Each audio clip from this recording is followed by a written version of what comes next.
नमस्कार दोस्तों। लगता है कि पश्चिम बंगाल में बीजेपी के सामने जो संकट चुनाव के नतीजों के बाद एकदम से आया था, उसे फिलहाल केंद्रीय नेतृत्व ने संभाल लिया है। मुकुल राय ने जिस तरीके से पलटी मारी है, उससे ये स्पष्ट है कि केंद्र ने बीजेपी का जो संगठनात्मक ढांचा है पश्चिम बंगाल का, उसमें हस्तक्षेप सीधे सीधे कर दिया है।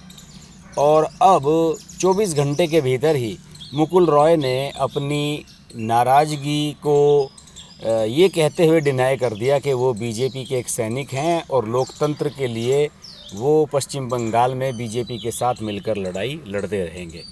देखिए, हुआ क्या था कि जब विधानमंडल दल की मीटिंग हो रही थी, जब सारे विधायकों ने शपथ ग्रहण की थी 2 दिन पहले, तो उसमें मुकुल राय उसमें भाग न लेने के बजाय वहाँ से सीधे चले गए थे बाहर। और जब वो बाहर जा रहे थे तो मीडिया वालों ने उनसे पूछा था कि मुकुल दा, आप विधानमंडल दल की जो विधायकों की जो बैठक होने जा रही है, आप उसमें भाग क्यों नहीं ले रहे हैं? तो उन्होंने कोई जवाब नहीं दिया था। उन्होंने कहा था कि मैं 2 दिन बाद इस बारे में बात करूँगा और तब मैं मीडिया को इसकी जानकारी दूँगा। तो उससे ये अटकलें एकदम से लगने लगी कि शायद मुकुल रॉय नाराज़ हैं और पार्टी संगठन की गतिविधियों से खुश नहीं हैं, और जो नतीजे आए हैं उसने उन्हें हताश कर दिया है, क्योंकि वो खुद को सीएम पद का कैंडिडेट मान रहे थे। मुकुल रॉय बड़े नेता हैं और मुकुल रॉय उन चुने हुए नेताओं में से हैं जिन्होंने सबसे पहले टीएमसी छोड़कर बीजेपी ज्वाइन की थी। उन्होंने 2017 में टीएमसी को छोड़ दिया था। तब बीजेपी इतना गंभीर भी नहीं थी वहाँ के चुनाव के नतीजों को लेकर कि पश्चिम बंगाल में क्या होगा। और उसके बाद जब 2019 के लोकसभा चुनाव आए, तो उस समय मुकुल रॉय ही एकमात्र ऐसे नेता थे, दिलीप घोष के अलावा, जो बड़ी कैंपेन कर रहे थे पश्चिम बंगाल में बीजेपी के लिए, क्योंकि पश्चिम बंगाल में बीजेपी के पास उतना बड़ा कैडर नहीं था और मुकुल रॉय ही एक बड़े नेता नज़र आते थे। मुकुल रॉय की स्थिति वहाँ पर टीएमसी में नंबर 2 की थी ममता बनर्जी के बाद, और इसलिए उन्हें बड़ा नेता माना जाता था। ममता बनर्जी भी उनकी बड़ी इज्जत करती हैं और यही वजह है कि ममता बनर्जी ने कभी भी उन्हें दगाबाज नहीं कहा, जिस तरह से वो शुभेंदु अधिकारी को दगाबाज कहती रहती हैं। और 2019 के लोकसभा चुनाव में बीजेपी ने जो सफलता हासिल की वो सब जानते हैं। 2 सांसदों से 18 पर पहुंच गई बीजेपी वहां पर, और इसका पूरा क्रेडिट मुकुल रॉय को दिया गया था कि मुकुल रॉय ने बढ़िया कैंपेन वहां पर किया है, बढ़िया प्रचार वहां पर किया है और उन्होंने टीएमसी से बढ़िया लोहा लिया है।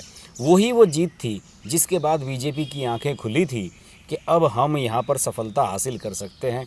इसके बाद मुकुल रॉय के कहने पर कुछ और टीएमसी के नेता बीजेपी में आए और फिर चुनाव से कुछ महीने पहले शुभेंदु अधिकारी आए, जिनके बारे में ये कहा जाता है कि शुभेंदु अधिकारी को सीधे अमित शाह ने आश्वस्त किया था कि भाई आप पार्टी में आ जाओ, आपका मान सम्मान किया जाएगा, आपको बढ़िया पोजीशन दी जाएगी।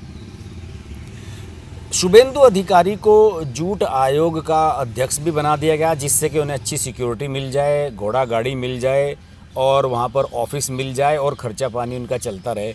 मुकुल रॉय के साथ ऐसा कुछ नहीं हुआ। मुकुल रॉय जिस समय आए थे उस समय राज्यसभा से जरूर चुने गए थे, और अब जबकि विधानसभा चुनाव में वो लड़ने के इच्छुक नहीं थे, और ये भी बताया जाता है कि उनकी इच्छा प्रदेश की राजनीति करने की नहीं थी। उन्हें ये आश्वासन दिया गया था कि आपको केंद्र में मंत्री बनाया जाएगा, लेकिन केंद्रीय मंत्रिमंडल का विस्तार 2 साल से टल रहा है, और इसकी साफ वजह यही थी कि कोरोना काल। ज्योतिरादित्य सिंधिया की भी मंत्रिमंडल में एंट्री होनी थी, लेकिन उसके बावजूद भी ये अभी तक मंत्रिमंडल विस्तार केंद्र में नहीं किया गया है। तो यही वजह थी कि मुकुल रॉय लगातार नाराज़ थे, और ये नाराज़गी इनकी जायज़ भी थी कि जब मुझे केंद्र में मंत्री बनाने के लिए कहा गया था, तो फिर मुझे विधानसभा चुनाव लड़ने के लिए क्यों कहा गया है। बहरहाल वो विधानसभा चुनाव लड़े और ये उनका पहला चुनाव था। कभी भी वो चुनाव नहीं लड़े, हमेशा राज्यसभा से चुने जाते रहे। उसके अलावा जो उनका बेटा है, उनके बेटे को हार का सामना करना पड़ा बीजपुर सीट से, और उनका बेटा काफ़ी भारी मार्जिन से चुनाव हारा है, जबकि उनका बेटा शुभ्रांश 38 ईयर का है, 2 बार टीएमसी का विधायक रह चुका है। तो मुकुल रॉय इस बात से भी नाराज़ थे कि उनकी वजह से पार्टी के बैनर पर, बीजेपी के बैनर पर मेरा बेटा चुनाव नहीं जीत पाया। उसके कैरियर को लेकर वो ज़्यादा चिंतित थे और उनकी इच्छा ये भी थी कि वो अगर केंद्र की राजनीति करें तो उनके बेटे को प्रदेश की राजनीति में एक सम्मानजनक स्थिति में रखा जाए। उन्हें तो उम्मीद ये भी थी कि अगर यहाँ पर बीजेपी की सरकार बनती है तो मेरे बेटे को शायद मंत्री बनाया जाए। लेकिन जब केंद्रीय नेतृत्व ने उनसे भी चुनाव लड़ने को कहा तो उन्हें ये लगा कि यार अगर मैं भी चुनाव लड़ूंगा, मेरा बेटा भी चुनाव लड़ेगा तो दोनों में से एक ही मंत्री बन पाएगा और इस तरीके से जो वायदा पार्टी संगठन ने किया था वो वायदा पूरा नहीं हो पाएगा। बहरहाल जो भी हुआ है, अब केंद्रीय नेतृत्व ने उन्हें मना लिया है। उन्हें अपने साथ साथ उनके बेटे को भी शायद कहीं पर एडजस्ट करने की बात कोई उनसे की गई है, लेकिन बहरहाल वे इस बात से दुखी हैं कि उनके बेटे को हार का सामना करना पड़ा है। और कुछ लोग तो ये भी कह रहे हैं कि आने वाले समय में शायद उनके बेटे को कोई सम्मानजनक पद कहीं ना कहीं देकर एडजस्ट किया जाए, लेकिन ये सब अभी अटकलें हैं। और कलकत्ता के कुछ अखबारों ने, जो खासतौर से ममता बनर्जी के चमचे हैं जैसे कि द टेलीग्राफ, उसने तो कल एक स्टोरी भी प्रकाशित कर दी थी कि मुकुल राय नहीं, कई सांसद और विधायक टीएमसी में जाने के लिए तैयार हैं बीजेपी के। लेकिन मुकुल रॉय ने जिस तरीके से इसका खंडन किया और उन्होंने ये कहा कि मैं बीजेपी का सिपाही हूँ और बीजेपी के साथ लड़ाई लड़ता रहूँगा, उससे ये लगता है कि मुकुल रॉय को कुछ अच्छा आश्वासन दिया गया है। वो खुद 67 ईयर के हैं, उनकी राजनीतिक कैरियर अभी उतना लंबा नहीं बच रहा है, लेकिन हो सकता है कि उनके बेटे को लेकर केंद्रीय नेतृत्व की तरफ से कोई आश्वासन दिया गया हो।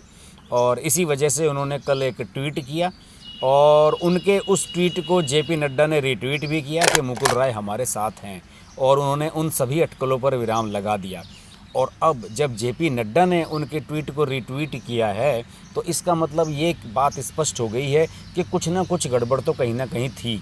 और जेपी नड्डा अगर उनके ट्वीट को रीट्वीट करके ये कह रहे हैं कि मुकुल रॉय हमारे साथ हैं, तो इसका मतलब ये है कि कहीं ना कहीं ये मैसेज चला गया था कि पार्टी को यहाँ पर दिक्कतों का सामना करना पड़ सकता है और मुकुल रॉय पार्टी छोड़ सकते हैं।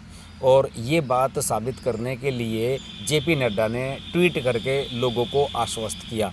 इसका मतलब कहीं ना कहीं मैसेज गया था, मुकुल रॉय की कोई नाराज़गी थी। हालांकि बाद में दिलीप घोष ने ये भी बताया, जो प्रदेश अध्यक्ष हैं वहाँ के, कि मुकुल रॉय ने विधायकों की मीटिंग में इसलिए भाग नहीं लिया गया था क्योंकि वो अपने विधानसभा क्षेत्र में लोगों के बीच जाना चाहते थे। वहाँ पर कुछ समस्याएं थी लोगों की, उनको सुलझाना चाहते थे। खैर ये तो बाद की बातें हैं, लेकिन फ़िलहाल लगता है कि बीजेपी में संकट अभी फ़िलहाल टल गया है और केंद्रीय नेतृत्व ने कुछ ऐसा प्लान बनाया है कि जिससे जितने भी विधायक हैं वहाँ के, उन्हें मुश्किलों का सामना ना करना पड़े। बहरहाल अभी कुछ और चैलेंजेस आएंगे, जैसे कि बाबुल सुप्रियो वाला मामला है। बाबुल सुप्रियो है, निशित प्रमाणिक हैं, कुछ लॉकेट चटर्जी हैं, कुछ सांसद ऐसे हैं जो विधायक बन गए हैं। उसके बाद फिर अब उनकी सीटों का क्या होगा? वो विधानसभा से इस्तीफ़ा देंगे या लोकसभा से इस्तीफ़ा देंगे? यहाँ पर भी बीजेपी का बड़ा पेंच फंसा हुआ है। इस पर हमारी नज़र बनी रहेगी। अब देखते रहिए हर्ष की बात लाइव। नमस्कार। अगर आपको हमारी वीडियो पसंद आई तो वीडियो को लाइक करें, चैनल को सब्सक्राइब करें और नोटिफिकेशंस के लिए बेल आइकन को प्रेस करें।